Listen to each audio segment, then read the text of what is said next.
शस्त्र हार गया, गांडीव हार गया, तो शास्त्र खड़ा हो गया कविता के रूप में। वो गीता लेके खड़े हो गए, जो दुनिया की पहली बड़ी कविता हुई। जब शस्त्र हारता है तो शास्त्र खड़ा होता है। जो बड़े लोग होते हैं वो बड़ा डिसीजन लेते हैं मेरे भाई। जब हनुमान जी रावण की लंका में गए, भूख लगी तो उन्होंने वृक्ष उखाड़े, फल खाए। रावण की लंका में रावण के सामने पेश किया गया।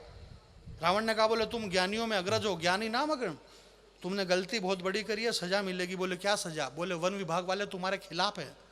बोले क्यों? बोले तुमको भूख लगी थी तो फल तोड़ के खा लेते, ये वृक्ष उखाड़ने की जरूरत क्या थी?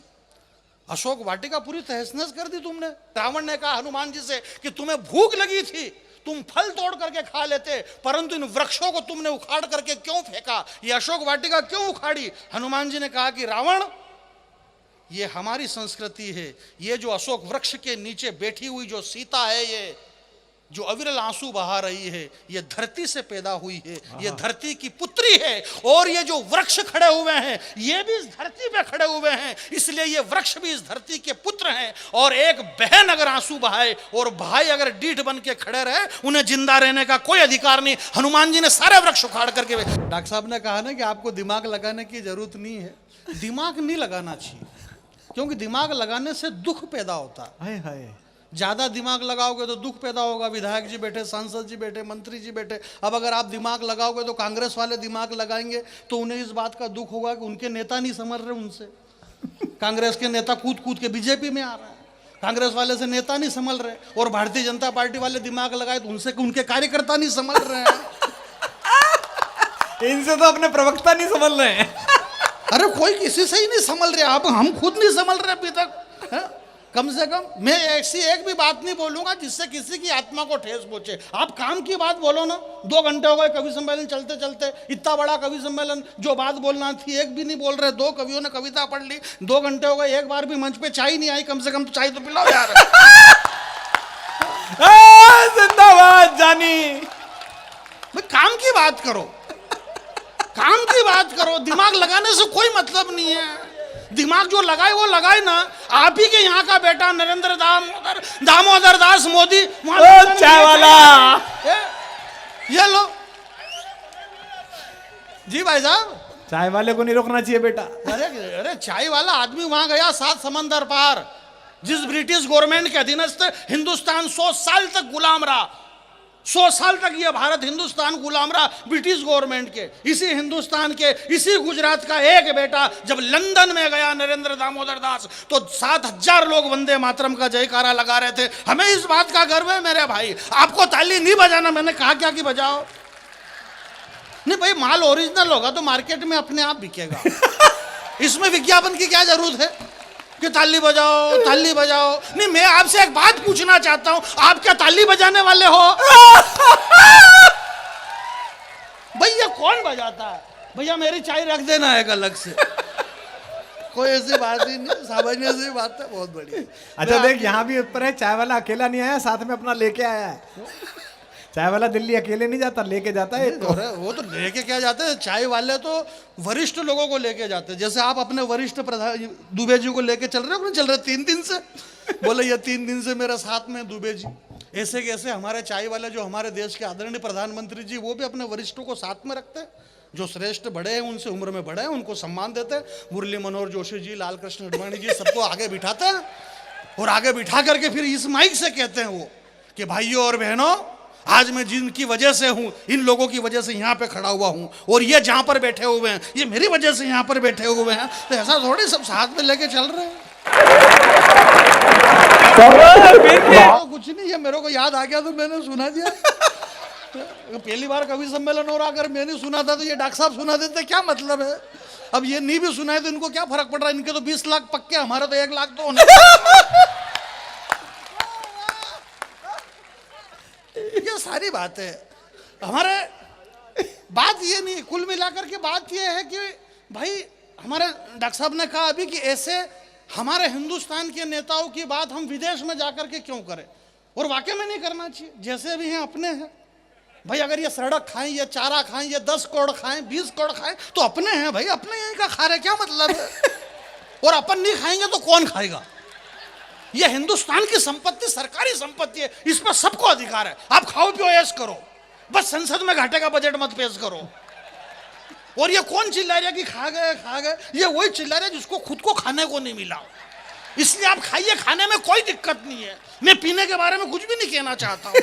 इस पीने को लेकर के बहुत सारी समस्या पैदा हुई। दुबई के अंदर श्रीदेवी मर गई, मालूम पड़ा कि पीने से मरी थी। इसलिए पीने के बारे में मैं कुछ भी नहीं कहना चाहता हूँ।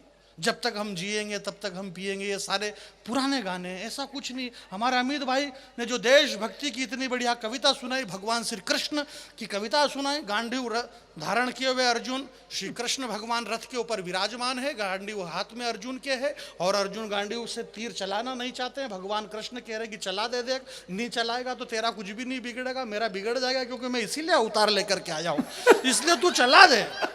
तो वो चलवा नहीं कर रहे। बात कुछ नहीं। गीता वीता आप दुनिया के कोई से भी शास्त्र पढ़ लो, 18 पुराण पढ़ लो, 6 शास्त्र पढ़ लो, 4 वेद पढ़ लो, रामायण पढ़ लो, भागवत पढ़ लो, गीता पढ़ लो, दुनिया में कुछ भी पढ़ लो, उसका बस एक ही सार है कि जो आया है वो जाएगा, वो जाएगा, और जो जाएगा वो वापिस आएगा। ये जो लोग इधर से आ रहे हैं, ये वापस पता नहीं कब चले गए और वापस आ रहे हैं।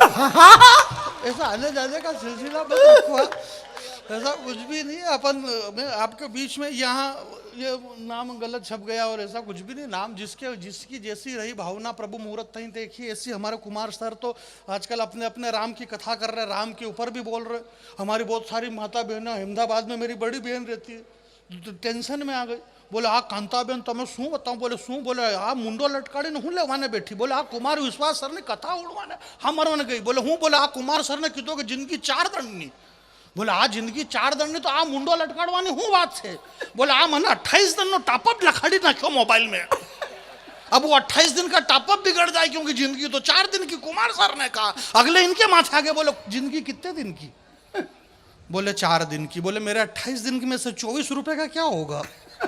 अगला आदमी 1-1 रुपए का हिसाब लेना चाहता है। मेरे भाई, मैं आपके बीच में एक बात कहना चाहता हूं। डिजिटल खिड़की का बहुत बहुत धन्यवाद, जो एक बड़ी कंपनी इस देश के अंदर राष्ट्रभाषा हिंदी, जो कि सिर्फ हमारी राष्ट्र भाषा ही नहीं है बल्कि हमारी माँ है, इस माँ राष्ट्रभाषा हिंदी को लेकर के पूरे देश के अंदर एक बड़ा मिशन इन्होंने बना रखा है। मैं डिजिटल खिड़की को प्रणाम करता हूँ, जो यहाँ मोरबी जैसी जगह में पहली बार इतने विशाल लोगों की भीड़ में इतना बड़ा कवि सम्मेलन आपने करवाया। आप चाहते तो यहाँ पर और भी कुछ प्रोग्राम करवा सकते थे, किसी फिल्म स्टार को बुला सकते थे और कोई प्रोग्राम करवा सकते थे, परंतु आपने राष्ट्रभाषा हिंदी का कवि सम्मेलन करवाया है। इसलिए मैं राष्ट्रभाषा हिंदी की कविता की तरफ से आप सबको बहुत बहुत धन्यवाद ज्ञापित करता हूं। इसमें ताली बजाने की जरूरत नहीं है, दूसरे प्रोग्राम में पैसा और ज्यादा लगता है, ये थोड़ा सस्ता प्रोग्राम था।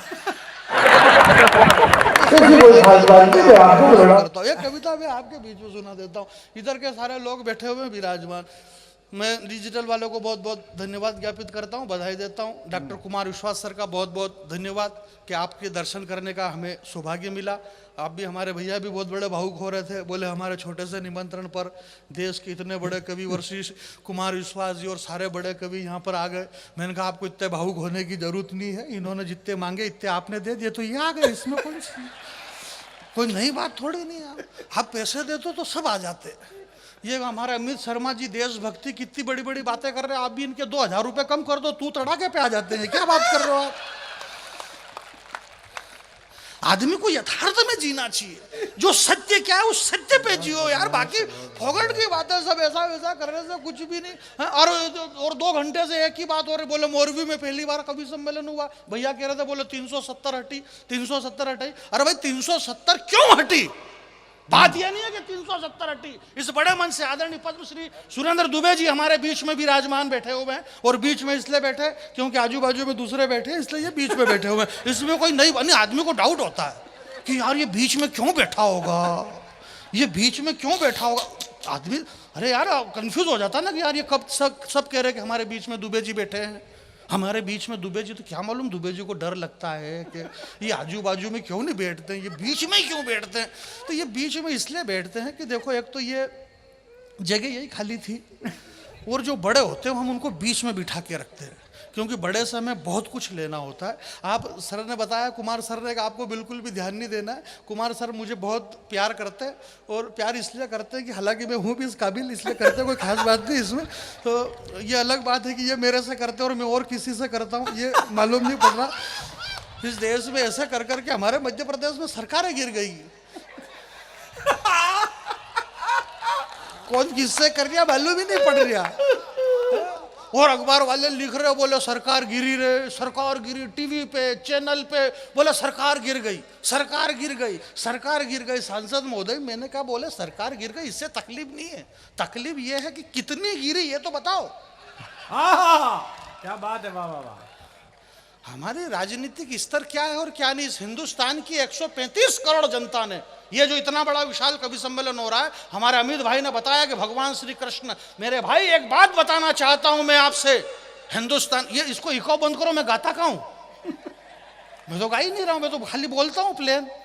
और जब मैं बोलने में इतना मजा आ रहा तो फिर गाने से क्या मतलब है? गाना नहीं, रामधारी सिंह राष्ट्र कवि दिनकर जी ने कहा है कि गाकर गीत गाकर किसी को रिझाने का मतलब गीत नहीं होता है, गीत का मतलब ये होता है कि वो जो गीत है वही गीत है। नहीं वो मतलब उसमें इतना लोट लेने के वो मैं भूल गया, दिक्कत ही है, बात ही है। कई बार क्या है कि मैं भूल जाता हूँ कि कौन सी कविता कहाँ से शुरू करना होती है। तो अब क्या है कि मैं बहुत छोटा भी है क्या कि सारे बड़े कवि, हमारे सुरेंद्र दुबे जी को पद्मश्री मिली है। अच्छा। और पद्मश्री हैं और हमें गर्व है कि आप हम इनके साथ बैठते हैं। हमारी आने वाली पीढ़ी जब होगी ना, तब ये अमित और ये दोनों हैं, छोटे हैं, अब ये सब के एक तो बोले छोटा बच्चा है, छोटा बच्चा, भी इसमें इसकी तो कोई गलती है ही नहीं। अब ये पैदा ही बाद में हुआ इसलिए छोटा है, बाकी कोई गलती थोड़ी इसकी। लेकिन इस गलती इसके माता पिता की कि इसको बाद में पैदा करा उन्होंने, तो इसमें इसकी कोई गलती नहीं है।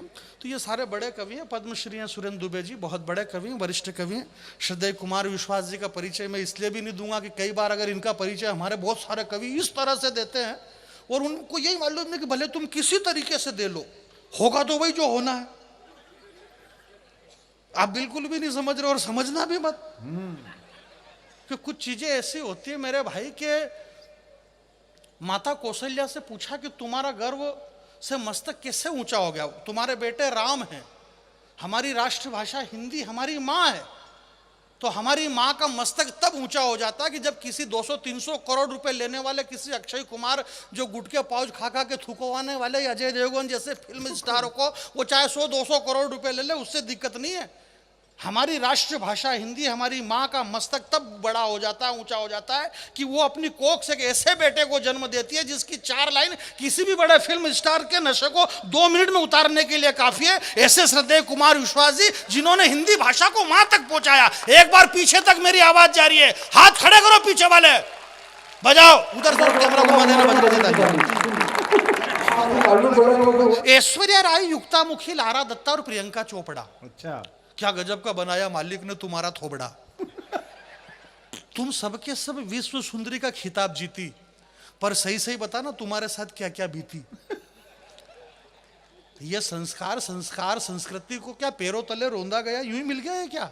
हमारे भाई ने क्या, हमारे डॉक्टर साहब बता रहे थे कि ये जो पत्थर फेंक रहे हैं, मैं इस बड़े मंच से एक बड़ी बात कहना चाहता हूं। 4 पंक्ति पर आपसे ये नहीं कहूंगा कि आप ताली बजाना और हाथ खड़े करो और हाथ नीचे करो। आप हाथ खड़े करो, आपकी यहां से बांह फट गई, नुकसान किसका?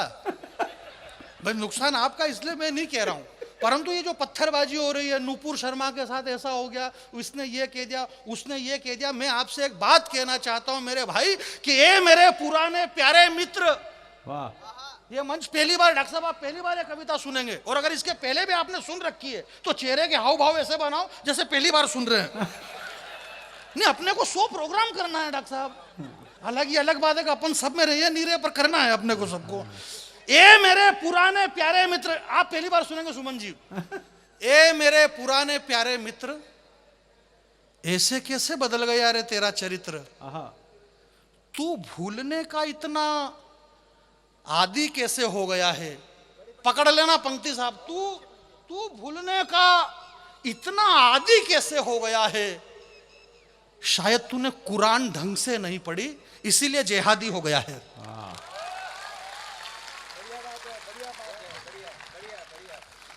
शायद तूने कुरान ढंग से नहीं पढ़ी, इसीलिए जेहादी हो गया है। जानी बजरंगी आपके बीच में खड़ा हुआ है। हिंदू धर्म जो हमारा सनातन धर्म, इसकी जड़ें इतनी गहरी है कि ये कहीं से भी, ये राम लड्डू कहीं से भी तोड़ के खाओ मीठा ही लगता है। हमारे यहाँ जब शस्त्र हार जाता है, अमित भाई जो आपकी कविता को बधाई, जब शस्त्र हार गया, गांडीव हार गया, तो शास्त्र खड़ा हो गया कविता के रूप में। वो गीता लेके खड़े हो गए जो दुनिया की पहली बड़ी कविता हुई। जब शस्त्र हारता है तो शास्त्र खड़ा होता है। जो बड़े लोग होते हैं वो बड़ा डिसीजन लेते हैं मेरे भाई। जब हनुमान जी रावण की लंका में गए, भूख लगी तो उन्होंने वृक्ष उखाड़े, फल खाए। रावण की लंका में रावण के सामने पेश किया गया। रावण ने कहा, बोले तुम ज्ञानियों में अग्रज हो, ज्ञानी नाम अग्र, तुमने गलती बहुत बड़ी करी है, सजा मिलेगी। बोले क्या सजा? बोले वन विभाग वाले तुम्हारे खिलाफ है। बोले क्यों? बोले तुमको भूख लगी थी तो फल तोड़ के खा लेते, ये वृक्ष उखाड़ने की जरूरत क्या थी? अशोक वाटिका पूरी तहस नहस कर दी तुमने। हमारा सनातन धर्म, हमारी संस्कृति, माता उमिया के बेटे यहाँ पर बैठे हुए हैं, पाटीदार समाज के। आप लेवा हैं, कड़वा हैं, ये मुझे पता नहीं, परंतु आपके हाथ खुलना चाहिए मेरे भाई कि हमारी जड़ें कितनी गहरी है। रावण ने कहा हनुमान जी से कि तुम्हें भूख लगी थी, तुम फल तोड़ करके खा लेते, परंतु इन वृक्षों को तुमने उखाड़ करके क्यों फेंका? ये अशोक वाटिका क्यों उखाड़ी? हनुमान जी ने कहा कि रावण, ये हमारी संस्कृति है। ये जो अशोक वृक्ष के नीचे बैठी हुई जो सीता है, ये जो अविरल आंसू बहा रही है, ये धरती से पैदा हुई है, ये धरती की पुत्री है। और ये जो वृक्ष खड़े हुए हैं, ये भी इस धरती पे खड़े हुए हैं, इसलिए ये वृक्ष भी इस धरती के पुत्र हैं। और एक बहन अगर आंसू बहाए और भाई अगर डीठ बन के खड़े रहे, उन्हें जिंदा रहने का कोई अधिकार नहीं। हनुमान जी ने सारे वृक्ष उखाड़ करके, ये हमारा सनातन धर्म हो सकता है, ये हमारी संस्कृति हो सकती है। अच्छा है जानी, बहुत अच्छा जानी। ऐश्वर्या राय, युक्ता मुखी, लारा दत्ता और प्रियंका चोपड़ा, यह कविता यहीं से शुरू हो रही है। और ये जो बीच में बोल रहा था, इसका कविता से कोई लेना देना नहीं था, परंतु मेरे को डॉक्टर साहब ने पहले ही बोल दिया था कि 2 बच्चे नए हैं, इसलिए जानी बैरागी थोड़ा खींच देना।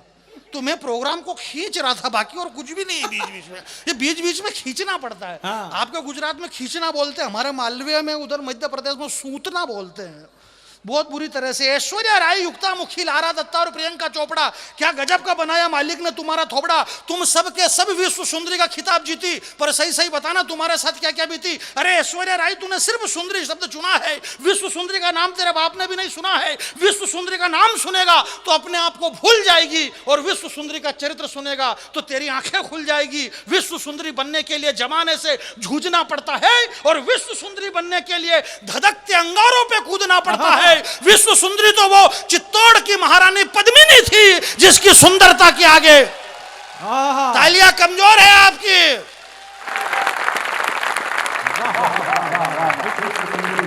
विश्व सुंदरी कौन थी? विश्व सुंदरी तो वो थी जो अभी मैं पहले बोला था। नहीं, मैं कभी बिल्कुल ऑलरेडी हास्य रस का हूं, मैं जोर जोर से बोलता हूं, इसका मतलब ये नहीं कि मैं वीर रस का। कई बार क्या है कि हमारी भाषा से किसी की आत्मा को ठेस ना पहुंचे। भाई अभी मेरे जो हमारा अमित भाई वीर रस की कविता पढ़ते हैं, लोगों के रोंगटे खड़े हो जाते हैं। अच्छा। दिक्कत ये नहीं कि रोंगटे खड़े हो जाए, दिक्कत ये कि एक बार मेरे गांव में कवि सम्मेलन हुआ, वीर रस के खतरनाक कवि आए, खूब जोर जोर से बोले, लोगों के रोंगटे खड़े हो गए। 3 दिन बाद फोन कर रहे हैं पुलिस वाले, बोले क्या? बोले उन कवियों को वापिस बुलाओ जिन्होंने रोंगटे खड़े करे हमारे। मैंने कहा दिक्कत क्या हुई? बोले रोंगटे बैठ नहीं रहे अभी तक, वो खड़े के खड़े हैं। छोटे छोटे बच्ची को कपड़े पहनने में दिक्कत आ रही है, बच्ची को कपड़े नहीं पहना पा रही है कांता जी, रोंगटे खड़े के खड़े ही है। तो इतना आवेश भी पैदा नहीं होना चाहिए। जो डॉक्टर साहब कह रहे थे कि गुस्सा आए तो इतना भी तेज मत भागो कि जिसको पीटना वो पीछे रह जाए। क्रोध में काबू रखो, 2 गिलास पानी पी लो अगर ज्यादा गुस्सा आ रहा तो, वरना तो हिंदुस्तान की 135 करोड़ जनता ने जो डिसीजन लिया पूरी ईमानदारी से लिया है। 135 करोड़ जनता ने डिसीजन लिया है। सर, हमने 10 साल से एक डॉक्टर को प्रधानमंत्री बना करके रखा है। डॉक्टर मनमोहन सिंह जी अर्थशास्त्री थे, डॉक्टर थे, डॉक्टर होने के बाद 10 साल में एक इंजेक्शन तक नहीं लगाया। तो फिर एक चाय बेचने वाले को प्रधानमंत्री बनाया, उसने दे धड़ाधड़ ऑपरेशन पे ऑपरेशन, ऑपरेशन पे ऑपरेशन। अब अगर चाय बेचने वाला ऑपरेशन करेगा तो टांके तो गलत सुलत आ ही सकते हैं। बात ये नहीं है, बात ये है मेरे भाई के, बात देखो कुल मिलाकर के नेताओं के खिलाफ कविता पढ़ रहे हैं। अब इनको यही पता नहीं कि नेता खुद कवि सम्मेलन करा के पैसे दे रहे हैं। और कह रहे बोले नेता सड़क खा गए, ये चारा खा गए, ये 10 करोड़। भाई ये खा गए, इससे आपको क्या दिक्कत है? आप खुद का कॉन्फिडेंस बढ़ाओ ना खाने पीने का। न खुद खा रहे हो न दूसरे को खाने दे रहे हो। ये हिंदुस्तान की संपत्ति सरकारी संपत्ति है, इस पे सबको अधिकार है, आप प्रेम से खाइए। इस देश से नेताजी सुभाष चंद्र बोस चले गए, भगत सिंह चले गए, सुखदेव चले गए, चंद्रशेखर आजाद चले गए, राष्ट्रपिता महात्मा गांधी चले गए। ये क्यों चले गए? ये इसलिए चले गए क्योंकि इन्होंने कुछ भी नहीं खाया, इसलिए ये चले गए। इस देश में लालू यादव जिंदा है, सुरेश कलमाड़ी जिंदा है, राजा जिंदा, कन्नी मौजी जिंदा। ये क्यों जिंदा है? क्योंकि इन्होंने खाया है। जो खाएगा वो जिएगा, जो नहीं खाएगा वो मर जाएगा। इसलिए कोई दिक्कत नहीं, खाओ।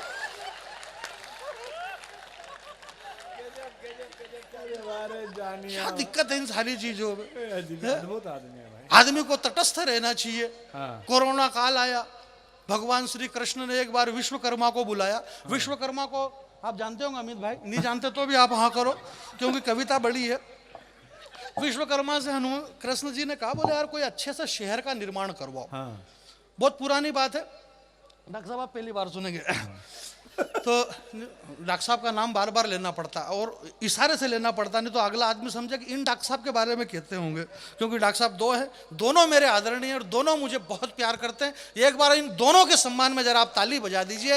ये बहुत बड़े प्रिय और आदरणीय कवि हमारे बीच में विराजमान। आप सौभाग्यशाली हैं कि आप यहाँ पर देश के इन दो बड़े स्टारों को आप सुन रहे हैं। हालांकि कवि मैं भी बड़ा ही हूँ। एक बात बता रहा हूँ मैं आपके बीच में, ऐसा कुछ भी नहीं, ये सारे टीवी चैनल वगैरह में आते रहते, मैं एक बार भी नहीं आया और उसके लिए टाइम भी चाहिए। तो सारी बातें यदा कदा मैं आता हूँ डिस्कवरी चैनल पे, तो रात की 12-1 बजे बाद आता है। मोदी जी गए थे डिस्कवरी चैनल पे, वो एक सांप और बिच्छू और सब खा जाता है ना, एक आदमी आता है डिस्कवरी पे, उसमें मोदी जी भी गए थे। बोले अरे और कितने खतरनाक है और इतने बड़े प्रधानमंत्री वाकई में पहली बार। बोले ये वो कर कुरा के आखिरी में उसने कहा, बोले यार आप की वाकई में पॉपुलरिटी, बोले तेरे को, बोले सामने देखो अब शेर आ रही है, बोले डरने की जरूरत नहीं है। मोदी जी ने उसको 2 टूक बात कह दी कि ये भले ही शेर है, इसने इसकी माँ का दूध पिया दिया, मेरा सामने चुनाव लड़के बता दे। शेर होगा तो इसके घर का होगा, क्या बिगाड़ लेगा मेरा? ये चुनाव लड़ तू पहले मेरे सामने है। हमारे यहाँ तो 500 साल पहले बाबा तुलसीदास जी ने 500 साल पहले लिख दी ये बात। सुनो मंत्री जी, मंत्री महोदय, ये बात हमारे विधायक जी भी बैठे हैं क्या? यही विधायक है, यही मंत्री नहीं, वो तो है ही। विधायक का मतलब ही मंत्री होता है। विधायक का मतलब ये होता है कि एक ऐसी विधा जो आदमी में यकायक आती है, विधायक। तो वो विधायक हो जाता है। और विधायक, और जब ये विधा नहीं आती है तो वो फिर छक्का गायब हो जाता है। तो मंत्री जी हमारे बीच में विराजमान है, मैं इनको प्रणाम करता हूँ। तुलसीदास जी ने क्या लिखा? तुलसीदास जी ने आज से 500 साल पहले लिखा है और सुंदरकांड के अंदर उन्होंने लिखा है। सुंदरकांड का हम पाठ करते हैं, बाबा तुलसी ने सुंदरकांड में उन्होंने 500 साल पहले लिखा। उन्होंने लिखा कि अमित नाम भट्ट कठिन कराला। अब आप जितनी ताली और जितना हंसना देखो, ये 500 साल पहले लिखा गया है कि अमित नाम भट्ट कठिन कर, मारेगा भी सही भट्टा भट्ट। ये 500 साल पहले वो अगला आदमी लिख के गया, हमने किसी ने नहीं लिखा, उन्होंने 500 साल पहले लिख दिया। और आज चाहे वो कांग्रेसी हो, चाहे वो बीजेपी का हो, सपा का हो, बसपा का हो, वो तृणमूल का हो, देदेपा लेलेपा, कोई सा भी हो, भगवान के सामने जाता है तो नव कंज लोचन कंज मुख कर कंज पद कंजारुणम, जिनकी आंखें भी कमल है, चरण कमल, पांव कमल, इतने सारे कमल तो 500 साल पहले भाई फंसा के चले गए तुलसीदास जी। ए मेरे पुराने प्यारे मित्र, कविता सुनिए, 2 मिनट का मुझे आशीर्वाद देना था। मैं कविता शुरू कर रहा हूं साहब कि ए मेरे पुराने प्यारे मित्र, ऐसे कैसे बदल गया रे तेरा चरित्र, तू भूलने का इतना आदी कैसे हो गया है, शायद तूने कुरान ढंग से नहीं पढ़ी इसीलिए जेहादी हो गया है, मां की कोख से पहला कदम तूने इसी धरती पर रखा है। आहा, क्या बात है जानी, वाह। ये मंच है, यहाँ पे वो पैदा नहीं हुआ था। ऐसा कविता में यूं करना पड़ता है, और ऐसा इसलिए करना पड़ रहा कि आपके यहाँ पहली बार कवि सम्मेलन हो रहा, इसलिए यूं करना पड़ गया, वरना यूं करने की जरूरत ही नहीं थी। प्रोग्राम पहली बार हो रहा है। सुनिएगा, कविता बहुत अच्छी कविता है कि माँ की कोख से लाल कृष्ण अडवाणी जी का जन्म हुआ पेशावर में। अच्छा। दिलीप कुमार फिल्म अभिनेता का जन्म हुआ पेशावर में। वहां के जो प्रधानमंत्री थे, राष्ट्रपति, उनका जन्म हुआ दिल्ली में। शत्रुघ्न सिन्हा फिल्म अभिनेता, उनका जन्म वहां हुआ। अब कौन कहाँ पैदा हुआ इससे कोई मायना नहीं रखता, वो वहां उस समय रहते थे तो वहां पैदा हो गए, उसमें कोई नई बात नहीं है। भारत का बंटवारा हो गया, वो वहां चले गए, यहाँ वाले यहाँ रह गए। बात ये नहीं है मेरे भाई, हमारे डॉक्टर साहब ने बताया है कि एक पशु पक्षी तक, अगर हमने एक तोता पाल रखा है, हमारे घर में एक कुत्ता है, हमारे यहाँ गाय का बछड़ा है, उसका भी दर्द अगर हम देख नहीं सकते तो फिर डॉक्टर बशीर बद्र साहब ने सही तो कहा होगा कि लोग टूट जाते हैं एक घर बसाने में और उन्हें तरस नहीं आती है पूरी बस्ती जलाने में। तो मेरे भाई कुछ तो यार भी इन लोगों पे, इसलिए आप बहुत अच्छे लोग हैं। 2 मिनट की कविता मुझे सुन लीजिए, मैं हंसा सकता हूं परंतु इस कविता को आप सुन लीजिएगा कि माँ की कोख से पहला कदम तूने इसी धरती पर रखा है, इस मिट्टी के स्वाद को तूने कई बार चखा है, तेरे अब्बू की उंगली पकड़ करके इस धरती पर तू घूमा है, ठोकर लगी तो सैकड़ों बार इस मिट्टी को तूने चूमा है, इस गांव के गलियों के चबूतरे पर तूने कई रातें काटी है और तुझे पता ही नहीं यार ईद की सेवैया तूने मेरे घर तक आकर के बांटी है। तुतलाती जबान पर भारत माता की जय और मन में प्यारा वतन था,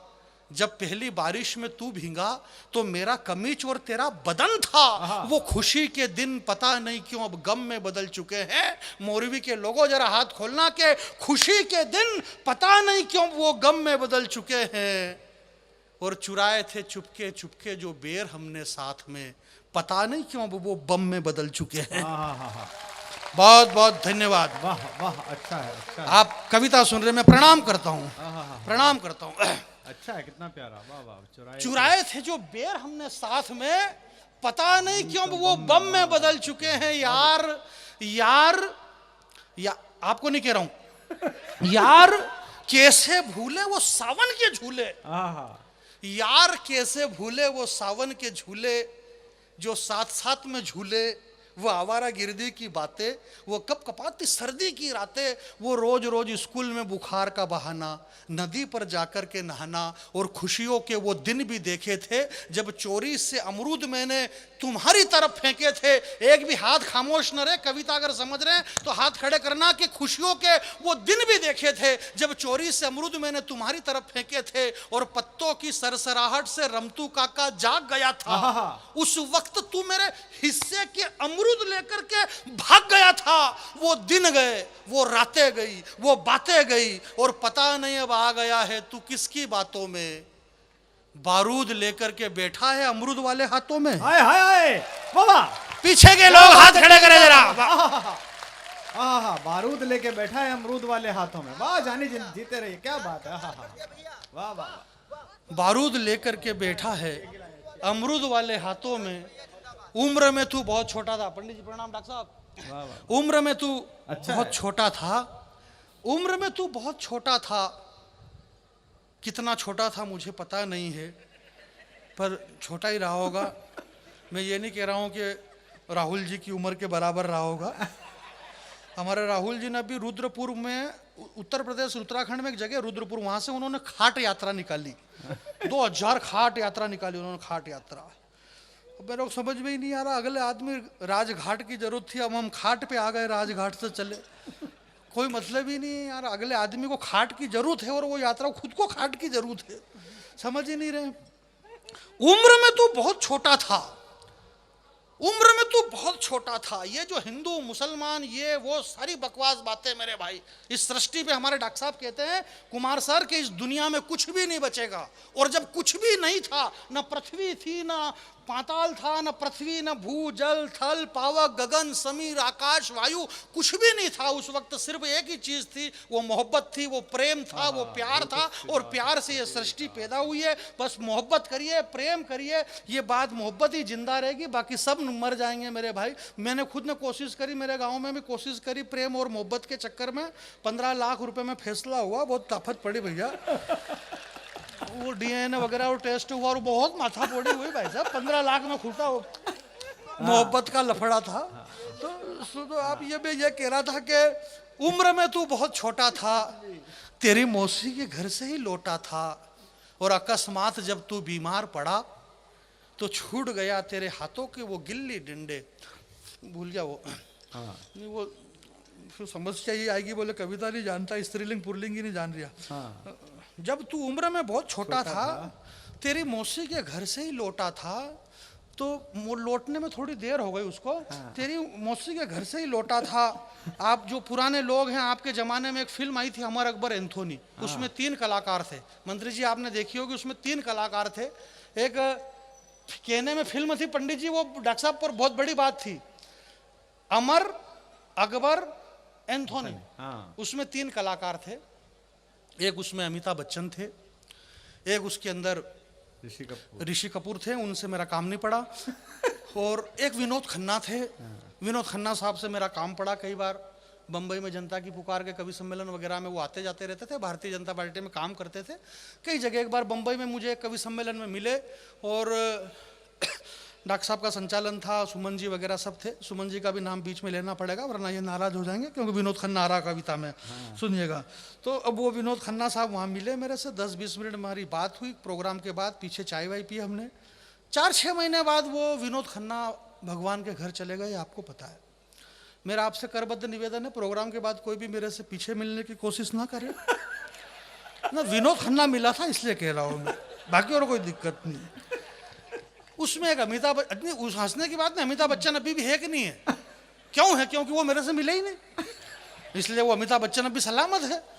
तो ये तीनों लोग थे, अमर अकबर एंथोनी। मुझे विदा करना और सारी जड़ खत्म हो जाएगी साहब। अमर अकबर एंथोनी, अमर हिंदू है, अमर हिंदू है, अकबर मुस्लिम है, एंथोनी क्रिश्चियन है। इन तीनों का जो बाप था प्राण, उसका नाम किशन लाल। अब तू हिंदू है कि मुसलमान है कि ईसाई है, जो भी, बाप तो सबका एक है और उसका नाम किशन लाल है। उत्पत्ति स्थिति सहार कारणम सर्व कारणम, सृष्टि का नियंता तो सिर्फ एक है, वो मेरा द्वारकाधीश है। वही सबको पैदा करता है, उसकी मर्जी के बगैर कभी पत्ता भी नहीं हिलता। चेतन चर्चित तो कभी नाराज भी नहीं होता पेमेंट को लेकर के, बोले द्वारकाधीश की मर्जी से कम होगा, शांति पकड़ दो। तो उम्र में तू बहुत छोटा था, मुझे विदा करना के उम्र में तू बहुत छोटा था, तेरी मौसी के घर से ही लौटा था, और अकस्मात जब बीमार पड़ा तो छूट गए तेरे हाथों के गिल्ली डंडे, वो उछलना कूदना, वो हथकंडे। तब मेरे दादाजी ने डाले थे तेरे गले में ताबीज और गंडे। मेरे घर वालों ने तेरे नाम पर कितना संताप किया था, और जाहिल तुझे पता ही नहीं, मेरी माँ ने तेरे नाम पर कई बार महामृत्युंजय का जाप किया था। मेरी माँ ने तेरे नाम पर महामृत्युंजय का जाप किया था। तो अभी भी जिंदा है वो तेरा मेरा गांव।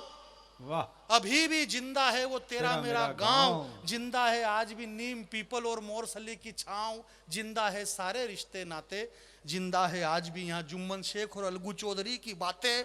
सांझ ढले पीपल तले तुलसी की गिरवा के नीचे दीपक जले, कच्ची पक्की दीवारों पर संजा की बनी आकृति, पग पग पे बिखरी जहां प्रकृति। सांझ ढले संजा के गीत गाती बच्चियां, तेरी बंदूक की आवाज से डर जाएगी। और मत फैला यार ये बारूदी धुआं, अपने गांव की तितलियां मर जाएगी। आपकी तालियां मुझे विदा करें। एक बार पूरा सदन दोनों हाथ खड़े कर ले।